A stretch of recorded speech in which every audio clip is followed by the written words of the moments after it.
আন্তর্জাতিক সংবাদ সংস্থা রয়টার্সের বরাতে জানা গেছে 2 দশকেরও বেশি সময় পর তালেবানের ওপর নিষেধাজ্ঞা স্থগিত করল রাশিয়া।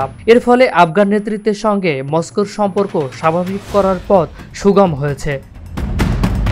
20 বছরের যুদ্ধের পর 2021 সালের আগস্টে আফগানিস্তান থেকে সেনা প্রত্যাহার করে মার্কিন নেতৃত্বাধীন বাহিনী। এরপর আফগানিস্তানের ক্ষমতা দখল করে তালেবান। কিন্তু তালেবান সরকার কোনো দেশের কাছ থেকেই আনুষ্ঠানিক স্বীকৃতি পায়নি। তবে রাশিয়া ধীরে ধীরে তালেবানের সঙ্গে সম্পর্ক গড়ে তুলেছে।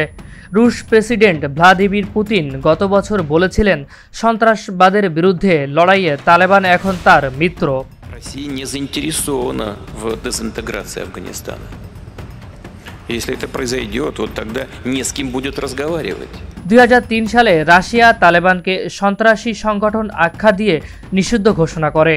দেশটির রাষ্ট্রীয় গণমাধ্যম জানিয়েছে যে বৃহস্পতিবার রুশ সুপ্রিম কোর্ট এই নিষেধাজ্ঞা প্রত্যাহার করেছে।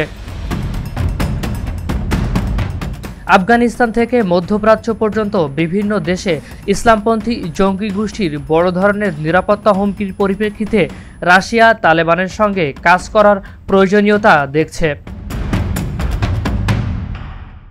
রুশ পররাষ্ট্র মন্ত্রণালয় এক বিবৃতিতে জানিয়েছে, মাদক ও সন্ত্রাসবাদের বিরুদ্ধে লড়াই সহ সকল ক্ষেত্রে আফগানিস্তানের সঙ্গে পারস্পরিক সহযোগিতার সম্পর্ক গড়ে তোলার লক্ষ্য রয়েছে রাশিয়ার।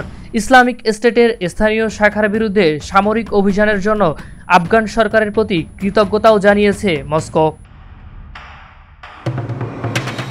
মন্ত্রণালয়ের বিবৃতিতে বলা হয়েছে, ভবিষ্যতের জ্বালানি ও অবকাঠামো প্রকল্পের জন্য আফগানিস্তানের কৌশলগত অবস্থানকে কাজে লাগিয়ে মস্কো ও কাবুলের সঙ্গে বাণিজ্য, ব্যবসা এবং বিনিয়োগ সম্পর্ক জোরদার করার লক্ষ্যে কাজ করবে। 2024 সালে মার্চে মস্কোর এক কনসার্টে হামলায় বন্দুকধারীরা 145 জনকে হত্যা করে। ইসলামিক স্টেট এই হামলার দায় স্বীকার করে। মার্কিন কর্মকর্তারা জানিয়েছিলেন, তাদের কাছে গোয়েন্দা তথ্য অনুযায়ী আইএসের আফগান শাখা ইসলামিক স্টেট খোরাসান এই হামলার জন্য দায়ী।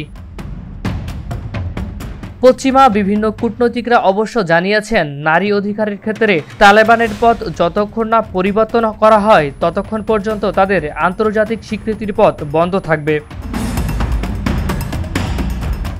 উচ্চ বিদ্যালয় এবং বিশ্ববিদ্যালয়ে মেয়েদের এবং নারীদের শিক্ষা বন্ধ করে দিয়েছে তালেবান। পুরুষ অভিভাবক ছাড়া তাদের চলাফেরার উপরও বিধিনিষেধ আরোপ করা হয়েছে। তালেবানের দাবি, ইসলামী আইনের কঠোর অনুশাসন মেনেই তারা নারীর অধিকার সম্মান করে। ফারিজুল ইসলাম, নিউজ ডেস্ক।